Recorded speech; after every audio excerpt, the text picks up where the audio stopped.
now. Sean, Amazing. thank you so much for helping my project. Could you say a little bit about yourself?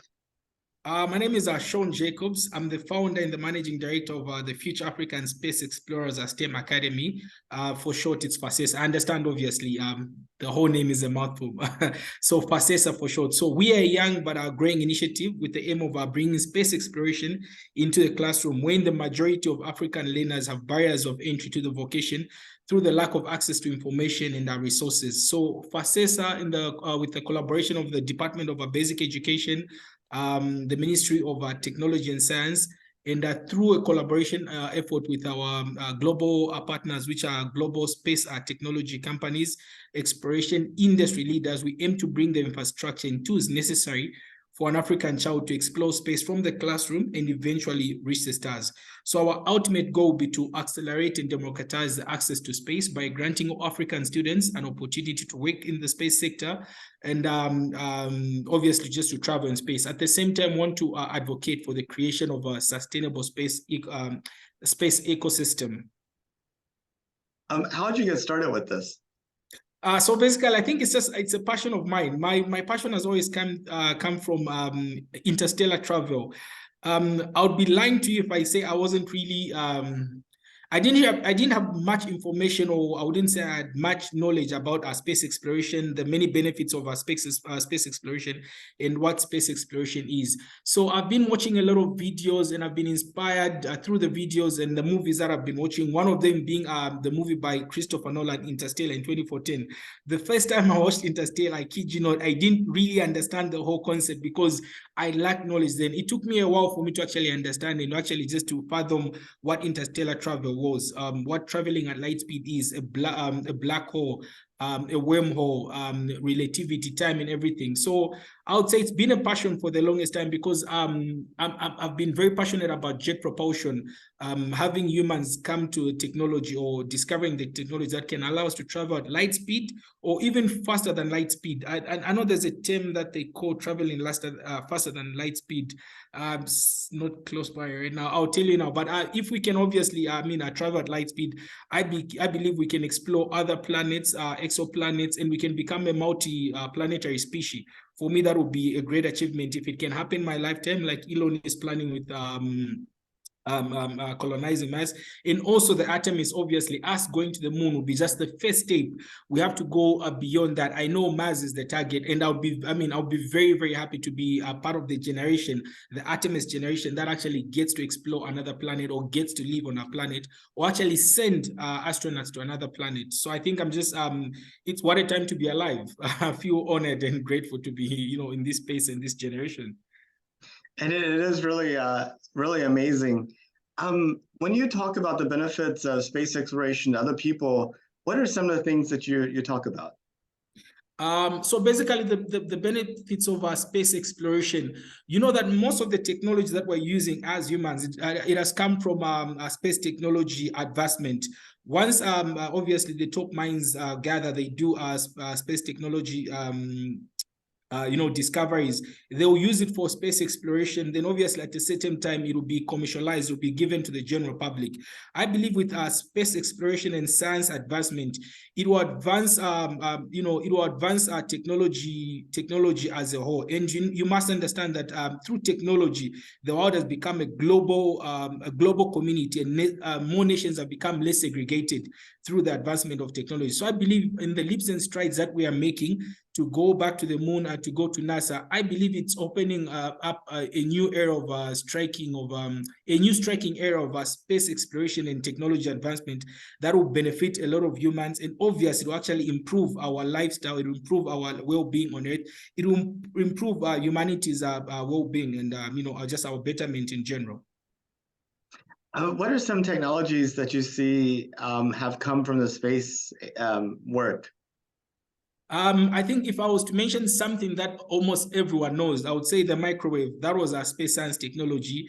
Smartphones, that was space science technology, and some other medical related equipments. Obviously, there are a lot of technologies that have come from the space sector that are helping humanity as a whole, that are bettering humanity's well-being. So for me, I would say the easiest thing that everyone can relate to here on the African continent, that everyone would easily understand, I'll go for a smartphone, I'll go for a microwave. I think that would be the easiest. And also, obviously, the use of the internet. I believe for NASA or for our astronauts to communicate all those distant miles, that are distance as between space. Space, obviously, I mean, there's you can't comprehend how vast the space is. For us to communicate with different spacecrafts, to receive satellite information, it has to do with the internet, and obviously there's the advancement of communication. So I believe through that advancement of communication, we've also benefited by use of the internet. Now we can communicate with people from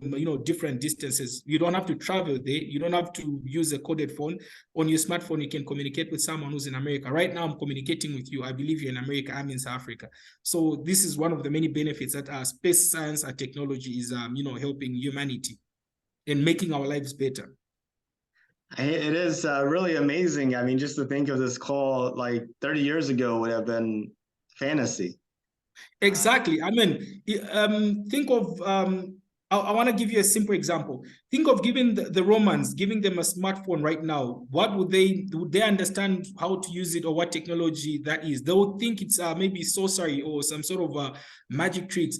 Obviously, 10 years back, 20 years back, we didn't think of this, but yet we have this. And I believe this is just the beginning of our communication. I believe in the next 10, 20 years, we'll have a communication whereby it won't even be virtual, it'll be some sort of hologramic, like maybe a hologram, some sort of technology that will include a hologram. I'll be maybe in your room next to you, or you'll be in my office. And at some point, we even get to shake hands. We'll have that kind of, sensation and feeling connected to technology, whereby I might be miles away, but we'll have a meeting in the same room, and we'll get to even shake hands. I believe it's getting there. It's just a matter of time. Or maybe they're even working on something like that in the background. Yeah, I just imagine if you gave a smartphone to the Romans, maybe Twitter exists then too. And I just wonder what Julius Caesar's tweets would be like. Give Caesar what belongs to Caesar. So look, I'm very passionate about the Artemis. I understand, obviously, this is a principles for safe and peaceful, prosperous future for all Africa, for the entire world, rather. I believe that NASA is leading this endeavor. Obviously, they're leading the Artemis, but at the same time, I appreciate the fact that they're actually getting other nations involved. They're getting other, international organizations involved, in as much as it's a NASA-led initiative, but they're welcoming other nations to participate in the Artemis, and also welcoming other nations to sign the Artemis Accords. I believe that will actually break barriers, and it will help, say, my country, South Africa, Zambia, which are emerging spacefaring countries. It will actually help us to create a network with other people that are far advanced in science and technology, space exploration. It will help our experts to create a networking, a collaborative network with these experts that are so advanced. It will help them, obviously, it will be, I would say it will be a platform of knowledge and resources transfer, which will actually benefit the African continent. This is when we're starting. This is when we're trying to understand what space exploration is, what are the benefits. So if we can have a collaborative working network like NASA has laid with Artemis, I believe, it will have also vast socioeconomic benefits for our nations.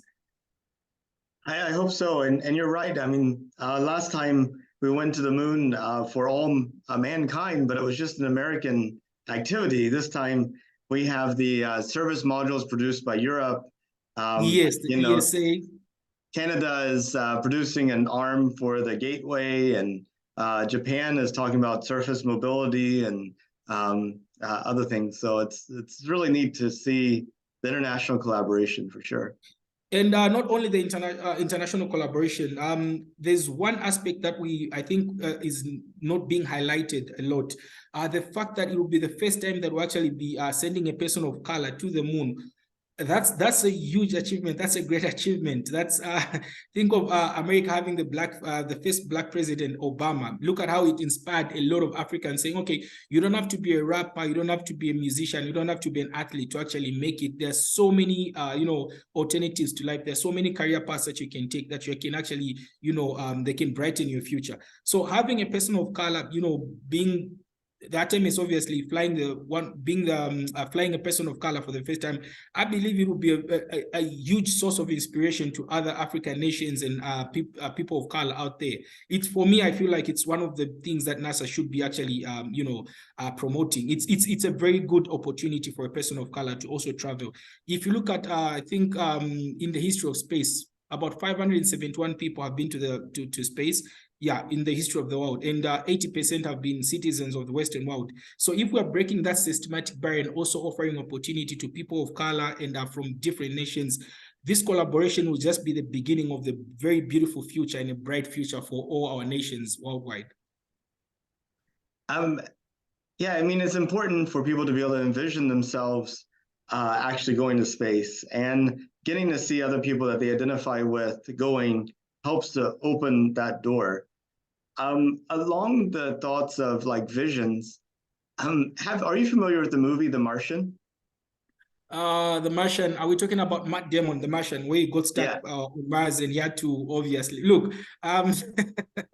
It's one of my favorite movies, and I understand that for him to survive, he had to be was it a biochemist or something? He did was he a biochemist or something? Because he had to learn how to plant crops, how to sort of terraform, not in the actual sense of terraforming the whole planet, but he had to terraform a portion of the planet for him to actually survive, for him to grow those crops. He had to. So yeah, I've watched that very beautiful movie, and it actually explains one of the many goals that our organization has anchored on.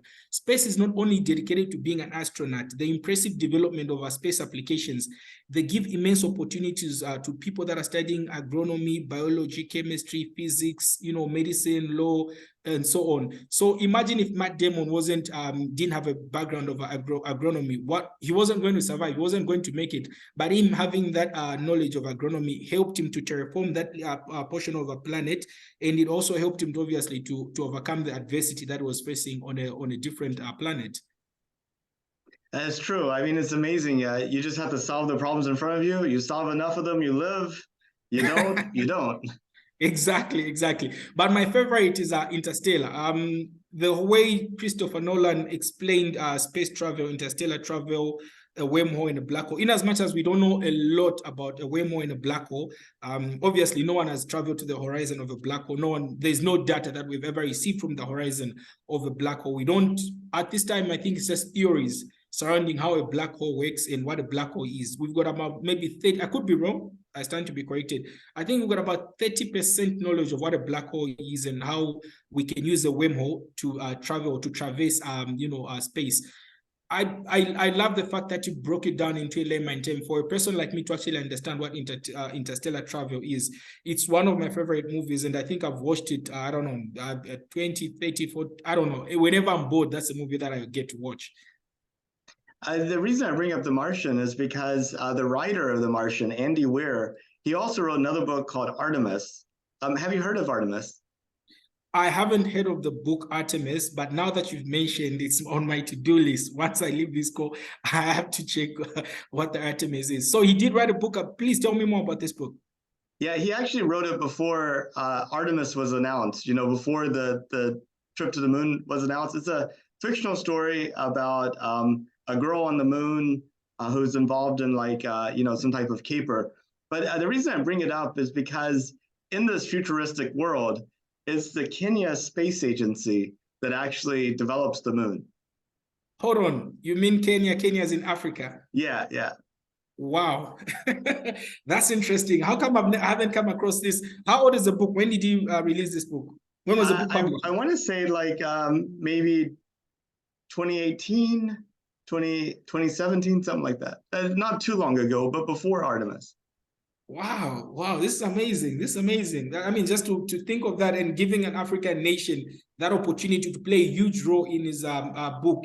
Look, in as much as they picked up the Martian, they could even pick up the Artemis. Now that we've got the Artemis, it's something that I'm sure maybe Hollywood is looking at. They have to explore how they can, you know how Hollywood is. They will explore opportunities of them making something, or even just trying to generate, obviously, a lot of money through the Artemis. So what if they pick up that book, and obviously it will shed a lot of light on African nations and Kenya in particularly, looking at how they get to save the day at the end of the day. Because almost every movie that we watch, sorry to say, but it's always America that gets to save the day. But this time around, we're breaking the narrative. You understand? It's Kenya with the Kenya Space Agency that gets to save the day. And speaking of which, I do have a very good relationship with the Kenya Space Agency. On our first conference, which was space exploration and literacy in the curriculum, we had Mr. Charles Mwangi of the Kenya Space Agency. He did a presentation. I can't remember the exact topic, but he did a presentation at our conference. And, it's amazing to think countries like New Zealand having private space companies. I often think, if New Zealand could do it, then why not South Africa? Why not Exactly. Kenya?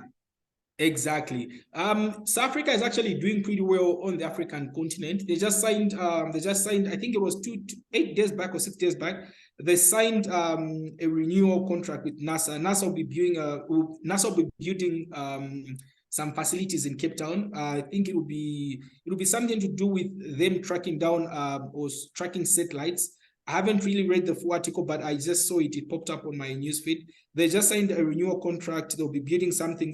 It'll be a collaboration between SANSA, which is the South African Space Agency, and NASA. They'll be building something in Cape Town. Cape Town, that's where there's the SANSA headquarters. Sorry, not the headquarters. That's where they've got the planetarium, and that's where they've got the science department of SANSA. So it's pretty amazing. It's good news, and I believe us as PACESA, we've positioned ourselves to help out with outreach work. Obviously, bringing space into the classroom as a gateway to STEM. We're trying by all means, obviously, to get international partnerships, international collaboration there. Obviously, we're a young but growing initiative, and our current challenge has always been, getting to secure partners, patrons, and securing funds for initiative. But this time around, I want to say thank you to the American Embassy, the consulate in Johannesburg. They gave us a grant and we'll be hosting about 4 orientation STEM workshops next year, March. That sounds amazing. Yes. Talking about the moon, when did you find out that we had plans to go back to the moon? So I've been communicating with a very good friend of mine. I don't know if I'm at liberty to mention his name. He's actually one of the people that wrote the Artemis Accords, or should I say he's one of the people who, he's an author of the Artemis Accords. And we've been talking about a possibility of maybe doing a conference here on the African continent, just to bring awareness to what the Artemis Accords is, and making different nations understand what the Artemis Accords is, what Artemis is, the whole mission, and obviously what role can they play, and how is it going to benefit their nation, their science technology advancement, or their science ministries and their communities. Remember that science obviously empowers a lot of people to improve their communities, to better their communities. So there's a huge opportunity of PACESA hosting a conference next year. We just have to work out 1 or 2 things with that colleague. I'd love to mention his name, but I don't have the permission to mention his name, so I'll try and withhold the name. But he's one of the authors of the Artemis Accords. He asked me to bring some African nations on board, but I was thinking, me approaching a single nation one by one, it's gonna take time, and it's gonna be it's gonna be a huge challenge. But if we can have one conference, more like an orientation, not really orientation, more like a sensitization conference, bring awareness to the Artemis, spreading awareness. What is the Artemis Accords? What is the Artemis? What are we hoping to achieve in 2025? How does it better our environment? How does it better our nations? How does it better our understanding of the planets and the universe that we live in and the galaxy out there? I think it's something that we can work around, and it's something that will be greatly appreciated on the African continent. It sounds amazing. Though, whenever you try to get a group of people doing something, it could go either way, right? A few people sign up, and that pressures the other people. but then you have a few people that say no, and the other people are like, well, they're not doing it. So. When we do, when this happens, obviously, I know I'm very confident it will happen. I'd love to invite you to, I don't know if maybe you can do a presentation, or if you can even just be part and parcel, or I don't know, you can play any role that you actually deem fit with regards to your availability. I understand how busy your schedule is, but it's something that I'll keep you updated. It's something that I'll be communicating with you. I know definitely next year we're going to do it. It could be there in America, it could be here in South Africa. Well, let me know. My niece actually lives in South Africa, so I've been meaning to visit her. Oh, that's amazing. Where exactly in South Africa? Gosh, let me get the map real quick. Have you been to South Africa? Have you visited South Africa before? I have not. We were supposed to go last December for her wedding, and then we had the COVID, the Omicron yes thing, and so we ended up canceling that, and they ended up getting married virtually. Oh, shame. And so I think Johannesburg. I'm in Johannesburg. I'm in Sandton. So we're in the same, we're in the same town, in the same province, which is Gauteng. Well, if we do host the conference here in South Africa, obviously I'll extend an invitation to you and your colleagues. It would be a great opportunity for you to attend the conference and at the same time, obviously, visit your niece. So that will be, obviously, I mean, the wedding was done virtually. It will be a great opportunity to be like killing two birds with one stone. Excellent. Yeah, no, just let me know. As soon as you know the details, let me know. And I'd love to come and meet you in person and see everything that you're doing. That would be amazing. That would be amazing. After everything, I'd love to even take you around so that you can do some, some sightseeing. South Africa is a very beautiful country that offers a lot of tourist, destinations, tourism. It's a beautiful country. You'd love it. We've got the Big Five here, and when I'm talking about the Big Five, I'm talking about the lion, the elephant, the buffalo, the leopard, and I think the rhino. It's not every country that has the Big Five. So it will be a very great opportunity for you. I don't know if you love nature. I'm in love with nature myself. So it will be a great opportunity for you also to just, to see that out. That would be awesome. Yeah, no, I love nature, and I wish we had more of it around us. I think city people have lost the ability to live with nature, though. So that's the... I think it all depends with your passions, what you're really connected to, what your interests lie in. There are people that are into sports, like I would say I'm in sports, yes. I'm a soccer person. I used to be a soccer person, but now my interest is slowly shifting to MMA, which is mixed martial arts. The UFC, you've got the UFC and everything. So I think it's just one of those things due to technology, people being busy on their smartphones. They don't want to go out, they don't want to explore, they don't want to, to see how beautiful nature is. But yeah, I think it's one of those things. Yeah. So I started out this project by going up to people in coffee shops and at the mall and on the street and at the airports. Did you know that we're going back to the moon? And most of the people say no, they had no idea. Does that surprise you? Yes, it doesn't surprise me. Honestly, it doesn't surprise me. I'm going to tell you this, here on the African continent, right? I'm talking obviously from experience. I don't want to talk from without, I want to talk from experience. If I mention space here, or if I mention space exploration, do you know that the first thing that comes to a person's mind is an astronaut or being an astronaut? They don't understand that the impressive development of, space applications, like the immense career opportunity in the space sector. Think of a car. Before you drive a car, there was an engineer who designed the engine, combustion. There was someone who designed the interior. There was someone who worked on the tires, alignment. So it's same applies to the space sector. There's a lot involved, and the reason why a lot of people don't know that we're going back to the moon is because not a lot of people are watching the news now. In space exploration, we need to sensitize people. I feel there's a need for sensitization and awareness. That's why our organization is there. We want to sensitize and bring awareness to the children, the students, and stakeholders that are involved in our space, in science, technology, and education, there's little or no awareness, and there's little or no education surrounding space exploration. A lot of people don't know. If you are in America, America is leading the Artemis, but a lot of people would say, maybe, I don't know what the percentage of how many people that you interviewed say they didn't have an idea. So I believe we need to bring a lot of sensitization, a lot of awareness to the Artemis. It's something, it's for whole humanity. The whole humanity will benefit. You understand? It's not only for NASA, it's not only for America. Like, they've opened now that they're open to the idea, or should I say they're actually welcoming other nations. It's the betterment for all the nations in the world. Yeah, it's I think this time's going to be a lot different, you know, because we'll have a person from Canada on that first flight, Artemis 2, but people from Europe, but people from Japan. Hopefully we have people from Africa and from South America and from, you know. You can count on me. The people from Africa, will bring them on board. I also reach out to people from South America, will bring them on board. If this conference takes place, trust me, we're going to have about maybe up to 20 or 25 nations signing the Artemis Accords immediately after the conference. That I can guarantee you. And I must appreciate your initiative, what you're doing. It's very imperative that you're going out there. You're, in as much as you're asking people, you're also spreading sensitization. You're also spreading awareness. You are bringing much attention to the Artemis Accords. So I must applaud you. What you're doing is very, I find your initiative very, it's worthwhile. You understand? It's an endeavor that is bringing actionable change. I appreciate you for that. I thank you. You know, whenever you ask people, did you know that we're going to the moon? Now they're like asking questions about it. Why are we going? When are we going? Who's going? How much does it cost to go?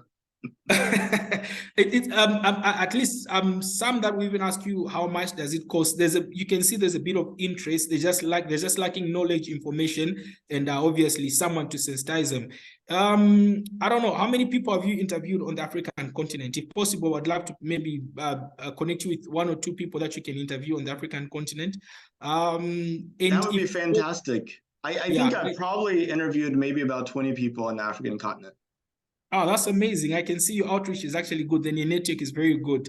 But I'd love to send some more people through your way to your network so that you can interview them. This is a global initiative. It's a global. It's something that's going to benefit everyone. So I really like what you're doing. So what do you think about us going back to the moon? It's amazing. We're going back to the moon. Come on, we haven't been to the moon in the last 59 years. There's so much to explore. There's so much to know. There's so much that we can benefit from. Look at the minerals that are on the moon. The moon has got a lot of minerals that we can use here on the African on our planet. There's a lot that we can we can achieve by us going there.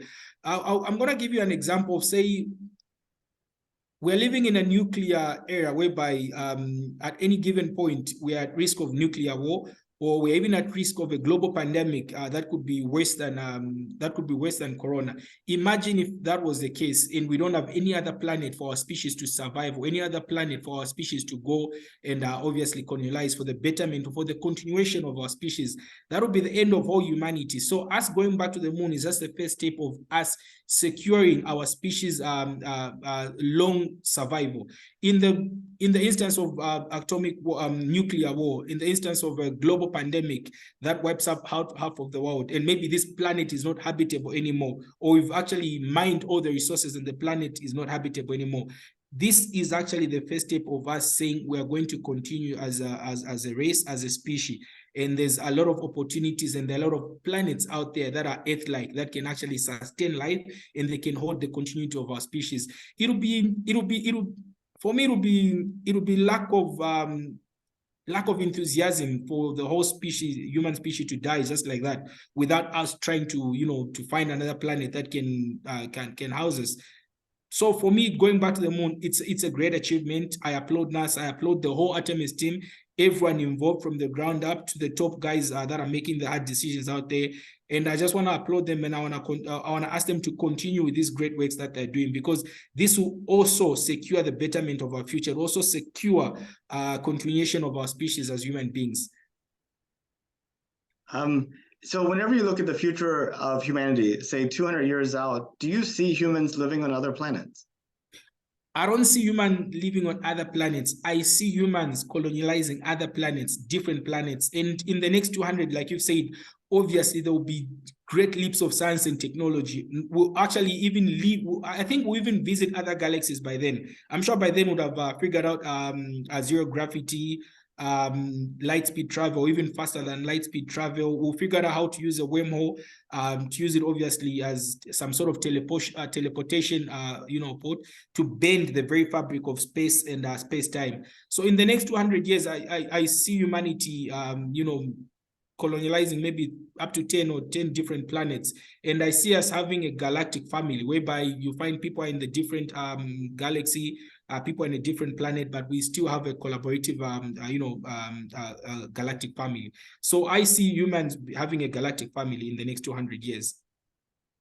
That would be amazing. Okay, imagine you live 200 years in the future and you're thinking back to the 2020s. What do you remember in 200 years about this decade? I would say that's the decade that humanity made the first leap into stepping out of their comfort zone. It'll be a great achievement. It's something that's monumental because from the Apollo, look at how much time it has taken us to go back to the moon.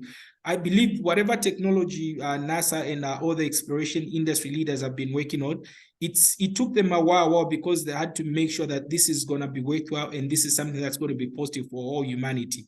And obviously the sustainability of space exploration in general.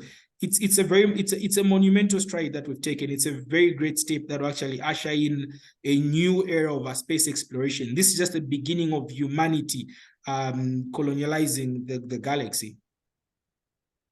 It'd be amazing. I hope you're right. I feel like that this is the decade that we really make that big shift. I have so much faith right now. Look, it hasn't been easy, and I know it's not going to be easy. The road before us is tedious, but I believe it's something that's worthwhile and an endeavor that we are going to take on with 100% enthusiasm, and we'll make it in the next 200 years. Trust me. I wish if we can save this recording, when people play it back in the next 200 years, they'll be like, "No, these guys were onto something." Trust me, this is just the first step that we're taking into being a galactic family as the human race. So if you could, would you take a trip to space? Definitely. Why not? It's in my plans. I'll be obviously the first Zambian to go to space, one of the first Africans to go to space. There are commercial astronauts nowadays. You've got people like Dr. Sian Proctor, who was the first Black female to pilot a spacecraft with the Inspiration 4 and SpaceX, Elon Musk. Then you've got, there's a good friend of mine right now, Sydney Hamilton. She'll be flying, I think, with Blue Origin. She's under Boeing. There's a Mike Mongo. He's also a commercial astronaut who'll be flying under Blue Origin. So I wouldn't say no to that opportunity. And believe you me, I would grab that opportunity with both hands. And I would do my level best to make sure that I pass all the tests and I pass all the training, then I fly. I'll be definitely the first Zambian to go to space. That I can guarantee you. Now, how far would you go? You mentioned Blue Origin with their suborbital flights, and you mentioned Inspiration 4 with like their orbital flights. And at some time, we'll have trips to the moon, and maybe there'll be a call out there for who wants to be the first settlers to Mars. Which one of those things do you do? I'll take the opportunity of going to Mars. In as much as it's like it will take us 7 months to travel to Mars, 7 to 8 months to travel to Mars. I would love to be part of history. I would love to actually etch my name in the history books as one of the first settlers on Mars. It will be a very difficult, obviously, a decision to leave family behind, but it's something that I'm willing to, it's that it will be a sacrifice for the greater of humanity. In as much as I'm going there, because of my passion, but I know I'll be also advancing humanity's exploration, and also be giving future humans an opportunity to also explore other planets, to also take that same leap of faith that I'll take. It'll be a very great opportunity that I'll actually grab with both hands. So I'll go for Mars instead of the moon. I'll go for Mars. Mars would be I'd be happy to be one of the first people to go to Mars, or even just to answer that call of going to Mars. In the whole process of terraforming the planet, making it habitable, I believe it will be a great experience, because by then you are definitely creating a world you'll be like a god, no pun intended. You'll be like a god. You're creating your own planet. You're designing how you want it to be. You understand? That'll be something. It'll be a great achievement. It would be an awesome project. I agree. Well, Yes. Sean, those were pretty much the questions I had. I know we talked about a lot of things, but is there anything that you wanted to talk about that we didn't get to? I think we've covered everything. I think the only thing that I'd love to highlight is that if there's any possible way that we can host a conference on the African continent, just to sensitize people and bring awareness to the Artemis, what the Artemis means, the many benefits that the Artemis will bring to the humanity, the vast socio-economic benefits that the Artemis Accords will bring to nations that will join. I believe it's something vital, it's something imperative, it's something that we have to undertake. We don't have to wait for authorities to take that step, but us as individuals who have the passion for space and who are thinking of working in the space sector, or even just exploring the many career opportunities in the space sector, it's something that we need to work on. I would really love to work with you if we can work on a conference that will bring African states of aid, ministers that are from the education sector, the science and technology sector, and other stakeholders that are involved in science, technology, and education. We need to bring so much sensitization and awareness. 2025 is just around the corner. By then, when 2025 is here, when we're actually getting a first manned crew to the mission in 59 years, I want all the nations, not only on the African continent, but worldwide, I want them to know what the Artemis is and what we are aiming to do. The Artemis has to be a household name. The way we know, say, different athletes like your Tom Brady, who American football, the way we know musicians like Michael Jackson, the Artemis has to be a household name, because this is the future of humanity and it actually benefits humanity as a whole. So that would be, for me, I would love to take on that task of bringing awareness and sensitization on the African continent, South America, and some other parts of Asia, but mainly on the African continent, because this is where we're lacking so much information, resources, and the knowledge of what the Artemis is. That looks awesome. I look forward to seeing your efforts be successful.